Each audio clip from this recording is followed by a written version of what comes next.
quiero que usted imagine por un momento que va al centro. Vámonos al centro todos, al de la ciudad que sonríe. Aparece este anuncio. Vámonos al centro. Y ahí en el centro usted va a escoger una persona al azar. Al azar. Ahora, al azar, o sea, usted no sabe quién va a escoger. Usted puede escoger al que acaba de ver ahí en la plaza, al viejito sentado o al que va esperando el camión. Y déjeme decirle, hermano Daniel, usted está en la plaza, escoge a alguien ahí. ¿Usted le dejaría su dinero a esa persona? Usted tiene que salir, todos tenemos que salir un mes de Tepic. ¿Le dejaría usted su dinero a esa persona? ¿Cómo? Sí, usted va a salir de Tepic un mes y tiene que dejarle a alguien sus cosas. ¿Le dejaría usted su dinero a esa persona? La verdad yo creo que no. Ok. No, no se lo dejaría. Hermano Isaac, ¿usted le dejaría a sus hijas a esa persona? No, tampoco. No. Ay, a ver. A ver, hermana Caro, ¿le dejarías tu bebé a esa persona que acabas de conocer? No. No se la dejaría. Hermano, ¿le dejaría su casa, las llaves de su casa a alguien? No, la verdad. Ok. Ahora, yo creo que todos estamos en el mismo canal y diríamos, no, yo no se lo dejaría a nadie, porque esto es mío. Ahora, ¿por qué usted no le dejaría sus cosas a alguien que acaba de conocer? En el centro. Dígalo así fuerte con voz. Porque no lo conoce, por desconfianza, porque no hay confianza, porque lo acabamos de conocer, ¿cierto? Hermanos, es muy difícil dejarle nuestro dinero, nuestros hijos, nuestra casa, nuestro trabajo, todo lo que nosotros somos, en alguien que no conocemos. Hermano José, ¿usted me dejaría las llaves de su bloquera para que la administre un mes? Si se va. Nomás porque estamos predicando, pero puede ser que ya la encuentre quebrada cuando llegue, hermano. Vendí las máquinas y los camiones, vámonos. Porque a lo mejor tiene tiempo y me conoce y va a decir, el hermano Israel no va a dejar que me vaya, yo creo que al pozo de la desesperación, dice David. Hermanos, es difícil confiar en alguien a quien no conocemos. Vamos a inclinar nuestras cabezas. Padre Santo, en esta mañana, Señor, recurrimos a ti en oración, pidiendo, Señor, en esta mañana, un tiempo para reflexionar en tu palabra, Señor, para leerla, escudriñarla y atesorarla en nuestro corazón, para ser hacedores de ella, Señor. Ayúdanos a entenderla, abre nuestra mente, nuestro corazón, y que tu Espíritu Santo, Señor, hable a través de tu siervo, Señor. Humildemente estoy aquí, Señor, ante ti, pidiendo, Señor, de tu poder para hablar tu palabra como debe de ser hablada, Señor. Y que nuestros corazones sean receptivos desde aquí enfrente, Señor, hasta el último atrás, para que podamos atesorar tu palabra, Señor, y creerla. En el nombre de Jesús. Amén. Decimos amén. Bien. Hermanos, ¿qué es la fe?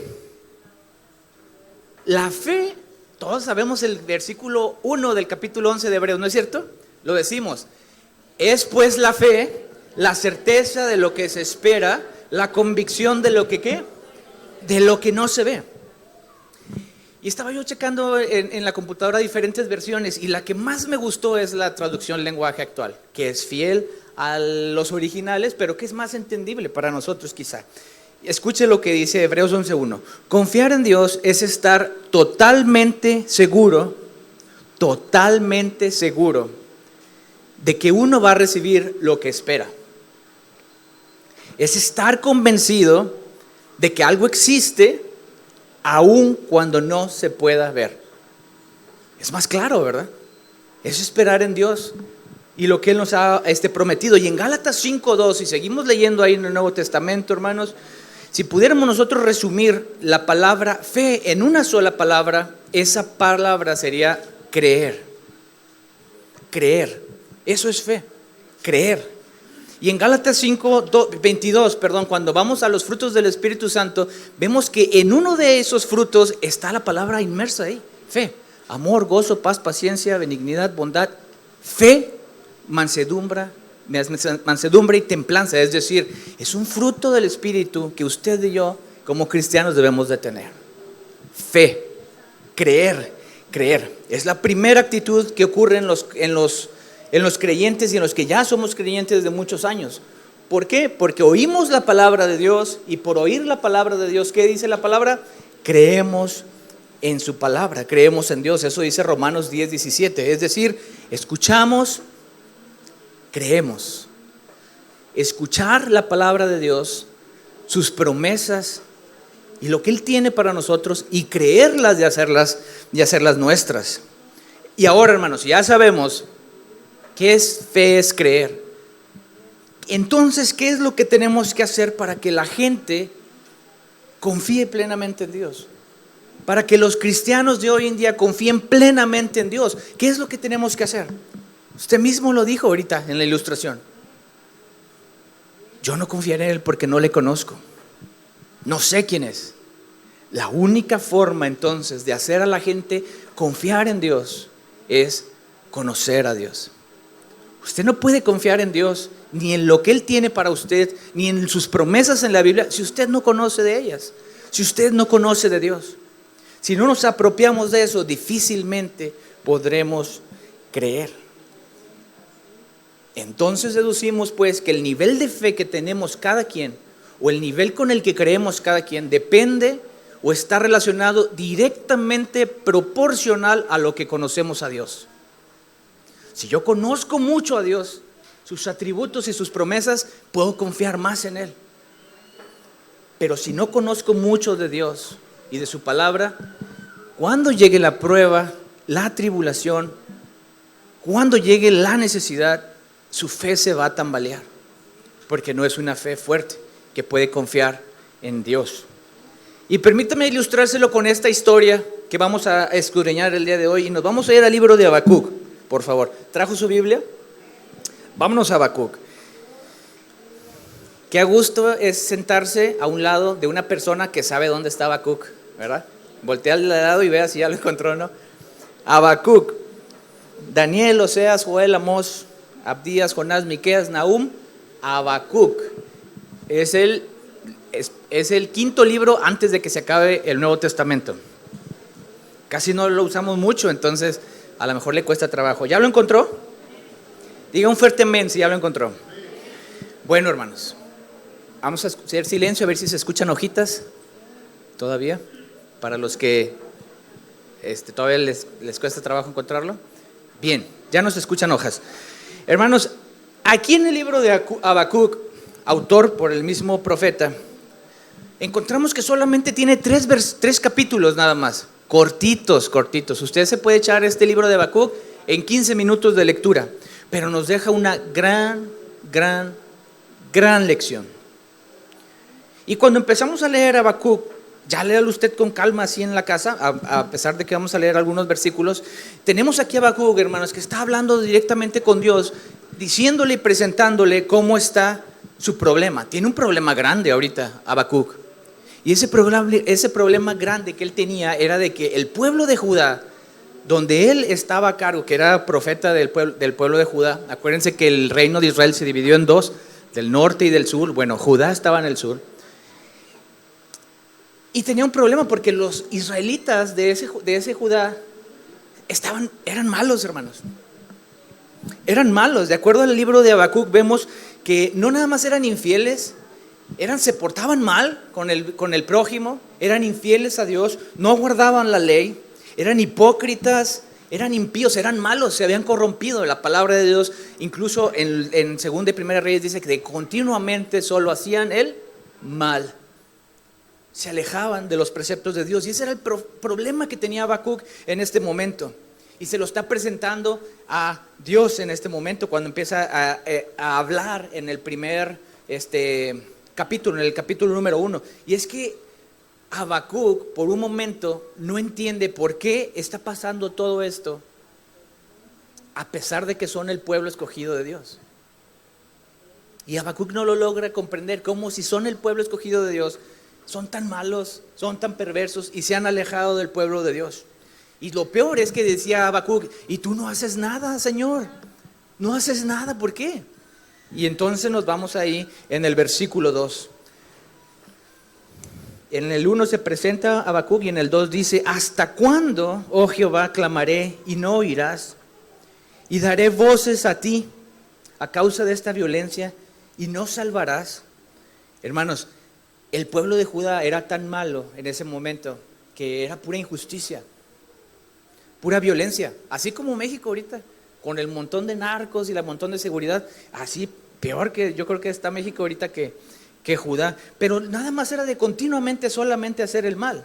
Y luego Habacuc le dice, ¿por qué me haces ver tanta iniquidad, Señor? Ay, no, ya mejor llévame, pues nomás estoy viendo todos los días mal y haces que vea molestia.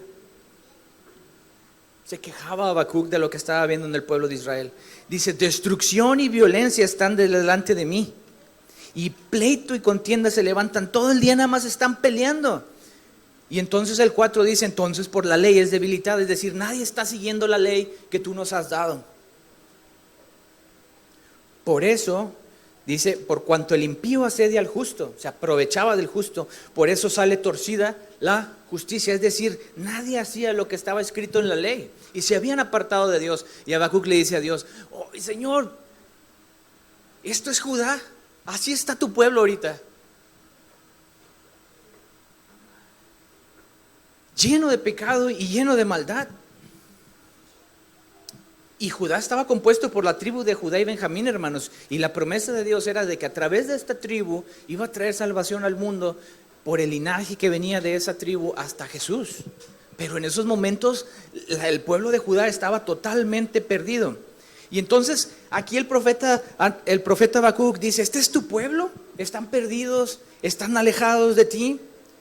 Y yo sigo clamando porque dice ahí, ¿hasta cuándo, Jehová? ¿Hasta cuándo? Significa que Habacuc ya tenía tiempo diciéndole a Dios, oye Dios, mira, orando.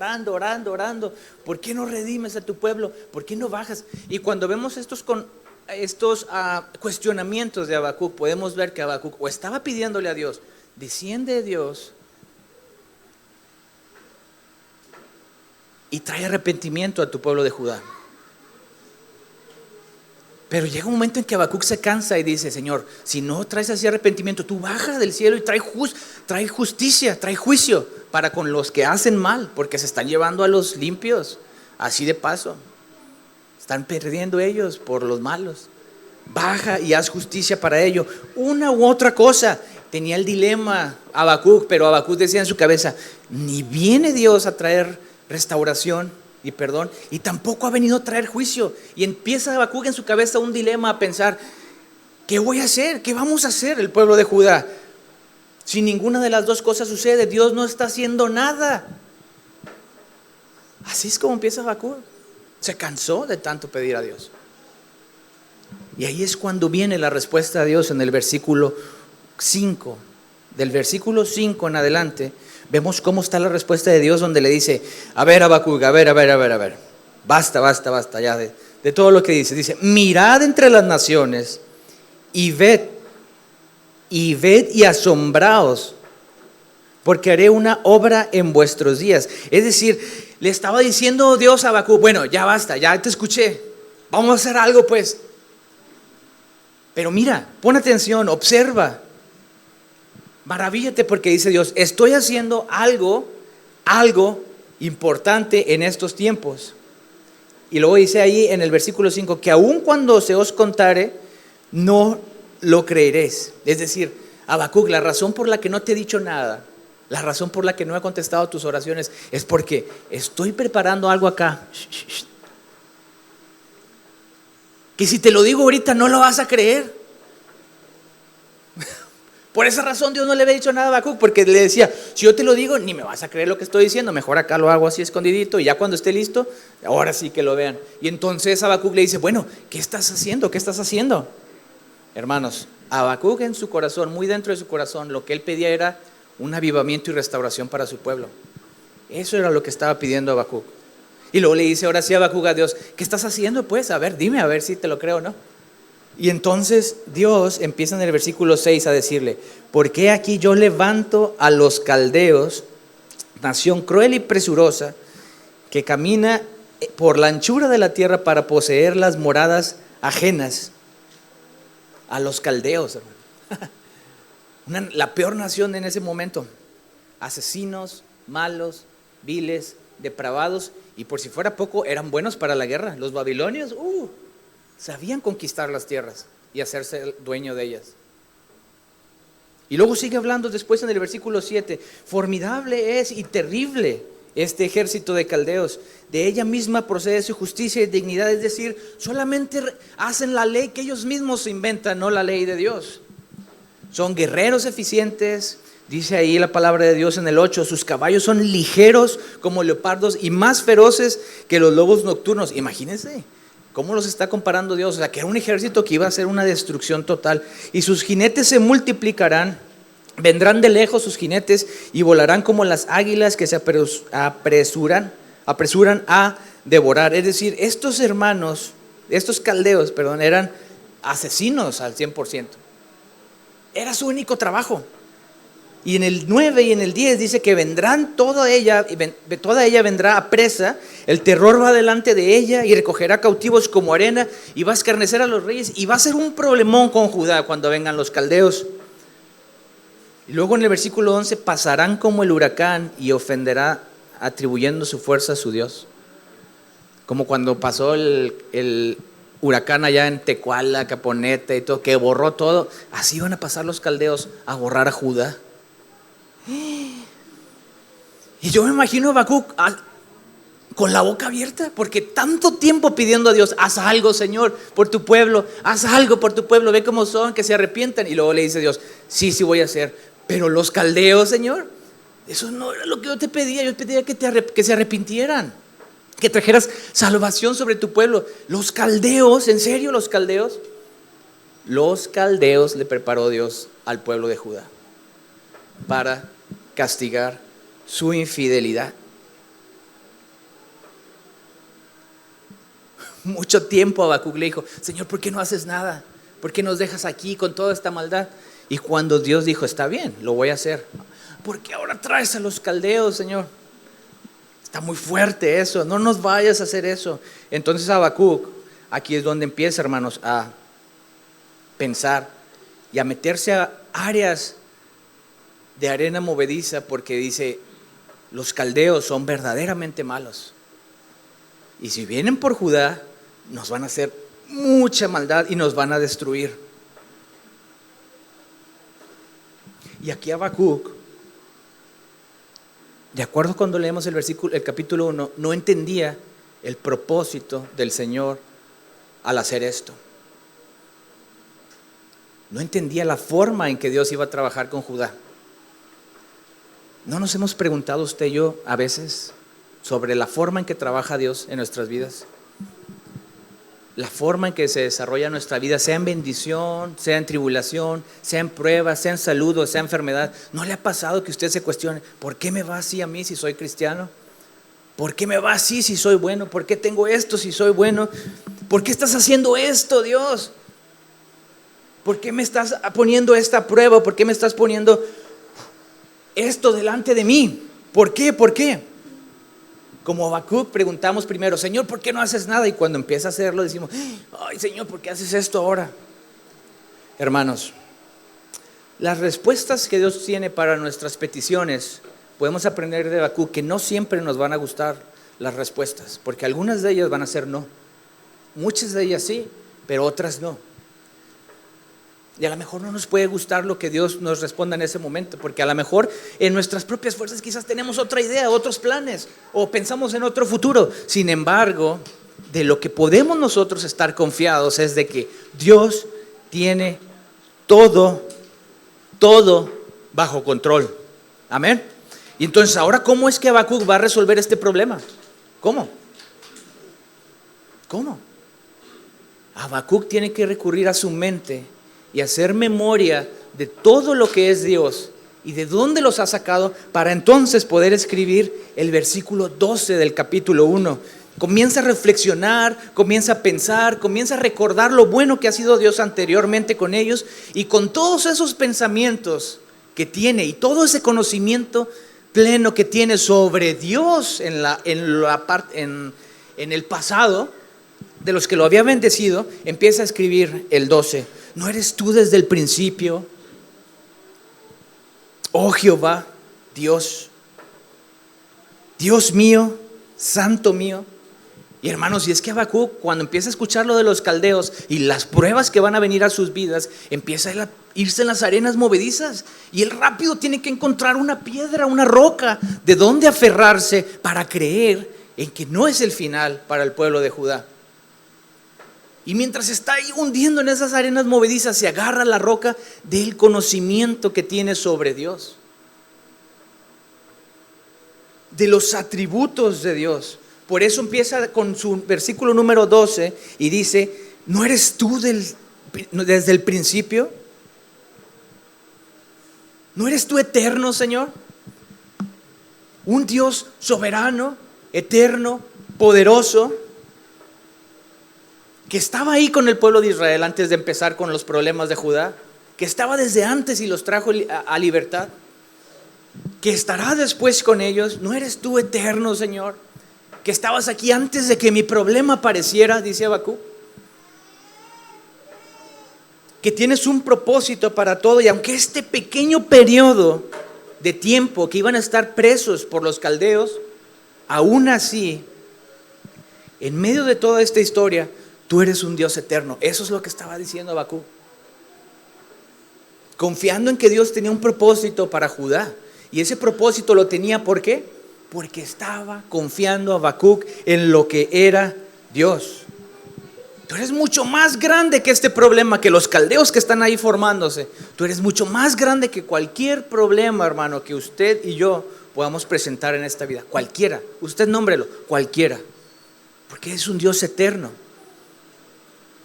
Y cuando nosotros conocemos más a Dios, podemos confiar en Él. Y en esto tenemos nuestra confianza, que Él dio su vida por nosotros para que nosotros fuéramos salvos. Ese es el propósito de Dios para nuestras vidas, un día estar en la presencia de Él. Ningún otro propósito más que estar en su presencia, delante de Él. Y luego Habacuc, hermanos, lo que hacen estos versículos es nada más reafirmar lo que ya sabe de Dios, reafirmarlo, acordarse y decírselo en su mente una vez más, y luego dice: oh Jehová, Dios mío. Y en esto nos vamos al hebreo original, y es la palabra soberano que usa aquí Habacuc. Dios eterno, soberano, que sabes todo y que todo está bajo tu control. Nuestro principio y nuestro final solamente lo conoce Dios, hermanos. Nada de lo que esté en el intermedio, desde que nazcamos hasta que muramos, nos debe de apartar del propósito que tenemos para con Dios, y eso es un día estar con Él. Nada de eso, hermanos. Y aunque esté los caldeos ahí creciendo, a lo mejor a escondidas, que no se está dando cuenta usted, pero a lo mejor hay pruebas y tribulaciones que quizá van a venir a su vida. Y la mejor forma de probar nuestra fe es siempre a través de una prueba y de una tribulación. Siempre, lo dice la Biblia. Que sea probada como el oro. ¿Cómo me puedo dar cuenta que tengo una fe genuina, que creo fielmente en Dios? Siendo probado. ¿Cuántos de aquí tienen fe en Dios? Esta semana, hermanos, eso va a ser probado. Y cuando a lo mejor le vaya mal esta semana, no diga: uy, no, ¿para qué dije? No, su fe debe de arraigarse más en la roca del conocimiento de Dios, porque eso es lo que usted le va a salir, eso es lo que usted le va a sacar adelante. Y luego Habacuc al final del 12 dice: santo mío, no cometes errores, Señor. Todo lo que pasa a nuestro alrededor está moviéndose en el rompecabezas y en el plan de Dios para con nuestra vida. Y entonces, cuando Habacuc reconoce, hermanos, y recuerda todas estas cosas buenas de Dios, atributos de Dios, al final dice: entonces no vamos a morir. Entonces los caldeos no nos van a matar, los caldeos no nos van a acabar. ¿Por qué? Porque tenemos un Dios justo, un Dios soberano, un Dios poderoso, un Dios fiel. Y entonces Habacuc recuerda que Dios había prometido a Abraham un pacto con el que daría un salvador a todas las naciones, a Cristo Jesús, a través de Judá. Y aunque los caldeos iban a venir, y aunque los caldeos iban a destruir la ciudad, y aunque los caldeos iban a tomar muchos presos, de todas formas Dios fiel cumpliría su propósito con Judá. Aquí estamos, hermanos, usted y yo. ¿Llegaron los caldeos a Judá? Sí. ¿Lo que temía Habacuc pasó? Sí. Pero Dios sacó a Judá de ese exilio. Y gracias a eso, usted y yo estamos aquí creyendo en Cristo, que vino a través de la tribu de Judá. Entonces, lo único que Habacuc hace en este momento es reafirmando que Dios es santo, que Dios es eterno, que Dios es poderoso, es perfecto y que guarda todas sus promesas. Lo más importante es que Dios guarda sus promesas. Y en esa roca, hermanos, de la que se agarra Habacuc, conocer a su Dios. Entonces dice, ahora veo. Dice,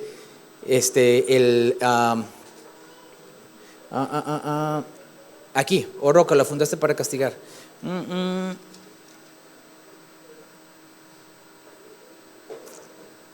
Aquí en el versículo 2:4, donde dice he aquí que aquel cuya alma no es recta se enorgullece, mas el justo por la fe vivirá. Y ahora sí dice Habacuc, ahora sí veo que tú eres un Dios poderoso. Ahora sí veo que para juicio los pusiste. En el versículo número 12, oh Jehová, para juicio los pusiste, y tú, oh roca, los fundaste para castigar. Ahora lo veo, Señor. Y ese conocimiento de Habacuc, hermanos, que tuvo de su Señor, de Dios, en el 2:4 resume toda la fe y la creencia de Habacuc, donde dice, el justo por la fe, ¿qué? Vivirá. Una frase, hermanos, que usted y yo deberíamos de tener escrita hasta en las paredes de nuestra casa, porque es tan importante que debemos hasta subrayarla, porque se vuelve una afirmación clave ya más adelante en los evangelios.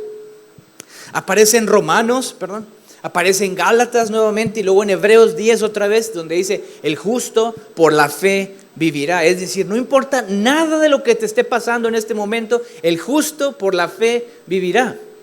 Escríbalo en la pared, así en la puerta arriba de su casa, para que cuando salga y cruce, el justo por la fe vivirá, el justo por la fe vivirá. Y ahí estaba Habacuc, hermanos, anclados a esa piedra, anclado a ese conocimiento del Señor.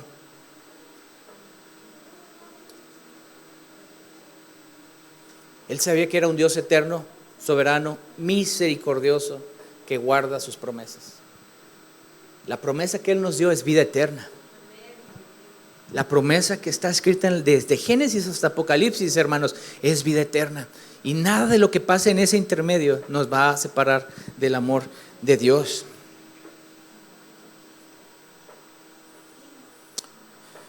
¿Sabe una cosa, hermano? Habacuc en estos momentos, ya en el capítulo número 2:4, empieza muy mal el capítulo diciendo, ay Señor, ¿por qué? Pero a estas alturas Habacuc ya se siente mucho mejor, porque sabe y reconoce que Dios está bajo control de todo.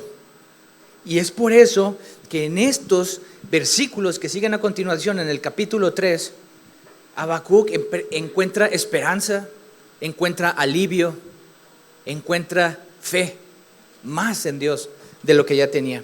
Y eso que sus circunstancias no han cambiado, hermano. Dios no le dijo, Habacuc, ahora sí crees, bueno, los voy a perdonar y voy a quitar los caldeos. No, los caldeos seguían creciendo, se seguían formando, los babilonios le iban a conquistar, pero las circunstancias de Habacuc no han cambiado. Sin embargo, su mentalidad sí cambió. Creer en que Dios tenía todo bajo su control, hermanos. Y ahora vemos en el capítulo número 3, versículo número 17, que son palabras que deberían llenar nuestro corazón de fe, hermanos, de fe, de creer que pase lo que pase y lo que nos esté pasando en este momento es una pequeña fracción de la promesa que Dios tiene para nosotros y que no nos va a apartar de ella, y deberíamos ser fieles nosotros a Dios como Dios es fiel a nosotros. Y luego fíjese ahí en el capítulo 3, 17, aunque la higuera no florezca. ¿Ya está conmigo en el 17? Aunque la higuera no florezca. Fíjese lo que está escribiendo aquí Habacuc. Hermanos, las higueras florecen hasta 2 o 3 veces al año. Todo el tiempo están dando frutos. Y aquí Habacuc dice, aunque la higuera no florezca. Y luego dice después, ni en las vides haya fruto. Mi abuelo tenía una vid en su casa y siempre que íbamos a visitarlo, había uvas. En la temporada no había año que no diera uvas. esa vid, ese viñedo que tenía. Era la cochera de su casa. Y llegamos, poníamos escalera y agarrábamos uvas y uvas y uvas. Hasta que la planta ya murió, pero ya de viejita. Pero siempre daba uvas. Y Habacuc dice, aunque no haya uvas en el viñedo. Y luego dice, aunque falte el producto del olivo. ¿Cuáles? Las aceitunas. Hermano, un árbol de olivo. Quiero hacer este paréntesis porque Habacuc, fíjese lo que está diciendo aquí. Los árboles de olivo duran mucho tiempo. De hecho, si va usted a Israel, ahorita no porque está feo, pero cuando ya todo se calme, va usted a Israel y ahí en el monte Getsemaní, fuera de la ciudad, hay árboles de olivo que están desde la época de Jesús. O sea, el árbol tiene más de 2000 años y todavía da aceitunas. No es que se haya quedado seco o el palo seco, todavía da fruto después de 2000 años. Hermanos, Habacuc dice, aunque todo eso deje de pasar, lo veo difícil, dice Habacuc, pero aunque todo eso deje de pasar y que los labrados no den mantenimiento, es decir, aquí en Tepic que las hectáreas ya no den caña, que lo vemos difícil porque la caña sale y sale sola casi, nomás hay que sembrarla así, sale sola. Aunque eso pase, dice Habacuc también, y las ovejas sean quitadas de la majada, aunque usted esté pasando por necesidad y tenga lo peor que le está viniendo ahorita a su vida, aunque esté así, y luego dice, y no haya vacas en los corrales, en el versículo 17, que ni siquiera tenga para comer, hermano. Híjole, aunque esté pasando por prueba o tribulación. Es decir, en otras palabras, todo lo que tenemos día a día, todo lo ordinario, todo en lo que confiamos, nuestro trabajo, nuestro dinero, nuestra casa, nuestro auto, nuestra salud, nuestra familia, todo. Si aún todo eso falla, dice Habacuc, y nos enseña en esta mañana, que aunque todo eso, aún siendo nosotros buenos y tratando de ser buenos cristianos, pero nos falte todo, termina en el versículo 18 y dice, con todo yo me alegraré en el Señor. ¿En quién? Con todo yo me alegraré en el Señor y me gozaré en el Dios de mi salvación. Con todo yo me gozaré. Aunque tu mundo, hermano, esté de cabeza ahorita y estés pasando, ustedes digan, cualquier tribulación, enfermedad, salud, prueba, falta de dinero, falta de trabajo, problemas con su esposo, sus hijos, su esposa, cualquier otra cosa, prueba y tribulación que tenga, aunque su mundo esté al revés, Habacuc nos enseña a nosotros a alegrarnos en el Señor, en el Dios, porque es nuestra fortaleza, dice ahí, es nuestra fortaleza. Habacuc nos da una lección muy grande de cómo creer en Dios y en sus promesas, porque a pesar de lo que estemos pasando ahorita, hermanos, Dios no nos va a dejar. Y me recuerda cuando dice en Isaías 49:15, ¿se olvidará la mujer de lo que dio a luz para dejar de compadecerse del hijo de su vientre? El 10 de mayo todo el mundo decimos, es el amor más puro que hay después de Cristo y después de Dios. El amor de una madre, ¿no? Bueno, Dios dice, si aún una mamá se le ocurre dejar de amar a sus hijos, lo veo difícil, aunque ya estamos llegando a esos extremos actualmente. Aún así dice Dios, no me alejaré de ti, no me olvidaré de ti, dice el Señor. Es decir, ahí está. Aunque no lo puedas ver, Él está obrando. Habacuc no sabía de los caldeos, y los caldeos ya estaban el plan en acción para ir a conquistarlos.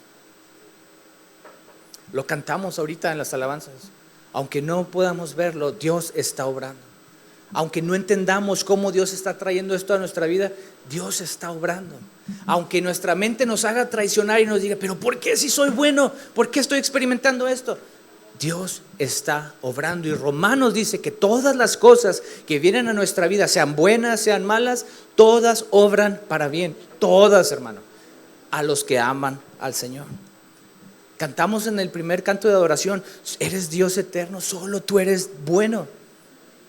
Son las palabras de Habacuc que dice antes de recordar cómo era Dios.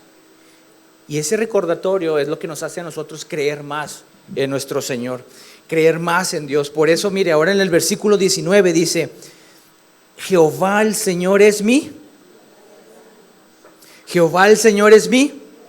fortaleza, el cual hace mis pies como de ciervas en mis alturas, y en mis alturas me hace andar. Hermanos, ¿has visto esas cabras monteses que andan por el cerro? El otro día vi un video y andaba la cabra allá subiendo, hermano, estaba la pared casi así del cerro, o sea, casi parada, y andaba la cabra ahí con sus pezuñas subiendo. Que yo hasta pensé, un airecito y se viene la cabra para abajo. Y ahí estaba la cabra estaba así pegada a la pared. Y ella masticando las hierbitas que salen de la pared. Dice Habacuc, aun cuando estemos en ese precipicio del problema, aun cuando estemos en ese precipicio de la enfermedad, de la necesidad, de la tribulación, de la prueba, dice Habacuc, hace mis piernas fuertes como esa cabra montés, que aunque esté yo ahí viendo el precipicio, de todas maneras, Dios puede controlar todo en nuestra vida y Dios puede satisfacer nuestras necesidades. Pero, hermanos, de acuerdo a su voluntad. Por eso en Primera de Pedro 1:6 dice, por eso, aun cuando por algún tiempo, como con los de Judá, tengan que pasar por muchos problemas, necesidades, angustias, tribulaciones, dificultades, alégrense. Termina Primera de Pedro. Alégrense. Porque las promesas de Dios están en la Escritura. Usted no tiene que tener miedo a lo que está experimentando hoy. Tiene que confiar en Dios y en su palabra. Porque es lo único que nos puede sacar a flote. Es lo único que nos puede hacer diferentes y pensar diferentes, hermanos. En 2 de Corintios, ahora en 5:17, capítulo 5:7, dice, dice Pablo, andamos por fe y no por qué. Creemos en Dios y eso nos hace que no confiemos en las cosas materiales. Que no nos desmoronemos cuando venga la prueba o la tribulación. Hermanos, la Biblia, una persona dijo, una Biblia que está toda desmoronada y deshojada casi, siempre pertenece a alguien que no está desmoronado. Es decir, entre más nosotros nos zambullamos y nos clavemos en la palabra de Dios, más promesas podemos encontrar, más versículos para apoyarnos podemos encontrar, un sustento y una roca, un salvavidas para el momento en que estemos pasando por algo que Satanás, el enemigo, nos quiera hacer caer. Ya lo vimos en la mañana en la escuela dominical para los adultos que están aquí. Es decir, nuestra vida, hermanos, no la vamos a evaluar por lo que vivamos, por lo que sintamos, por lo que nos esté pasando en este momento. Un cristiano no debería ser así. Un cristiano debería evaluar todo lo que pasa a su alrededor a través de los ojos de Cristo, dice la palabra, puestos mis ojos, mi mirada en Jesús, el autor y consumador de la fe. Porque aunque usted esté caminando eso directo a Jesús y todo lo demás esté derrumbando a un lado y al otro, puesto los ojos en Jesús, no en las cosas del lado, en Jesús. No en mi trabajo, en Jesús. No en mi dinero, en Jesús. No en lo que me está pasando, en Jesús. Porque es la única salvación para nosotros, hermanos. Ese es el tipo de fe que debemos de tener. Creer en Dios y hacerle como Habacuc, así como él creyó en Dios. Nosotros también creer y tener fe en Dios. Hermanos, si nosotros tenemos una fe como Habacuc la presenta en este libro, a través del conocimiento de Dios y de sus promesas, no hay nada, escúchelo bien, nada que pueda con eso. Casualmente lo vimos en la dominical, con la armadura en Efesios 6. Si todo ese conocimiento de la palabra y de Dios lo portamos nosotros como armadura, nada de lo que nos pase podrá hacernos daño. Dice Pablo, nada, ni lo alto, ni lo porvenir, ni lo presente, ni lo pasado, ni ninguna otra cosa, ni la vida, ni la muerte, ni la enfermedad, nada, hermanos, nada nos podrá separar del amor de Dios? Esa es la fe que debemos de tener todos los días de nuestra cabeza, para que cuando vengan los dardos del enemigo, la tentación, la tribulación, la prueba, todo lo demás, nuestra mente diga: puestos mis ojos en Jesús, autor y consumador de mi fe. Nada me puede separar de Dios. Nada. ¿Sabe quién lo dijo esto? Pablo. Y a Pablo le fue como en feria, hermanos. Hasta lo mataron al último por causa de Cristo. Y escribió estas palabras ahí en medio de la cárcel y en la pudrición y allá en la penal, como nosotros aquí. Y tenía todavía mente para decir: nada me puede separar de Dios. Esa fe, hermanos, es la que nosotros tenemos que tener todos los días. Todos los días. Sin importar qué es lo que pase, yo puedo confiar en Dios. Amén. Entonces, ¿podemos venir a Dios a entregarle nuestras cargas? Sí. Yo sé que todos, y también lo he hecho yo, a veces nos preguntamos: ¿por qué Dios está obrando así en nuestra vida? ¿Por qué me está yendo bien así? Si voy a la iglesia, soy bueno, amo a mi prójimo, ofrendo, doy mi diezmo y todo lo demás. ¿Por qué me está yendo así? Habacuc nos enseña que no todo es color de rosa, pero a pesar de que llegamos a sufrir, porque la Biblia dice que tendremos aflicciones, eso es un hecho. Nuestra fe debe estar cimentada en Cristo, para que cuando venga la lluvia y la tormenta, nada nos pueda mover de esa fe en Cristo Jesús.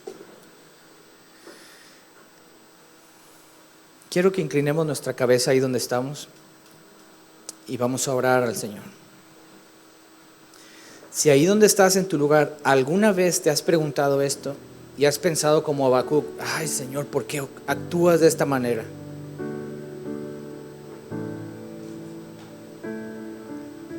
Si alguna vez te has preguntado o no entiendes por qué te está yendo así en la vida, aférrate a las promesas de Cristo, a las promesas de Dios en su palabra. Como Habacuc: oh Dios mío, ¿no eres tú desde el principio misericordioso, que guardas tu pacto y tus promesas para con nosotros? Dios te promete vida eterna, no te promete riqueza ni una vida larga, no te promete nada de lo que el mundo te puede ofrecer. Te promete vida eterna, una reunión con Él. Así que mientras estemos pasando por todas estas pruebas, dale gracias a Dios y alégrate en el Dios de tu salvación, porque es por poco tiempo, dice la Escritura, nada más. Y después de esto, el cumplimiento de la promesa de la salvación en Cristo Jesús.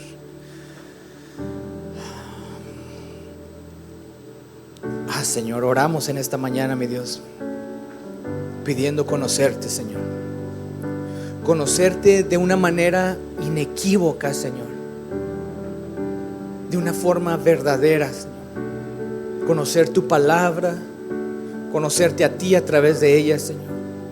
Para que nuestra mente y nuestro espíritu encuentre sustento en ella, consuelo en ella, bendición en ella, Señor. Y sabemos que este conocimiento solo puede obtenerse a través de tu palabra, Señor, y de estudiarla y de leerla, Señor, para que nada nos pueda separar de ti, Señor. Le fue tan mal a Pablo, pero él con justa razón pudo decir que nada nos puede separar de ti, Señor. Aunque el piso se mueva y el viento sople, Señor, ayúdanos a aferrarnos a tu palabra, Señor, y a tus promesas, y a creerte solamente a ti, Señor. Oh, fortalece nuestra fe, Señor. Haz que nuestra fe crezca, mi Dios, como a ti te gusta, mi Dios. Y mientras llegamos a conocerte, Señor, y mientras vivimos esta vida cristiana en este tiempo pasajero que tenemos aquí, ayúdanos a serte fieles a ti, como tú eres fiel a nosotros, Señor. Y tener plena confianza en aquel que es digno de toda la confianza, Señor, en ti, mi Dios. En el nombre de tu Hijo Jesús oramos. Amén.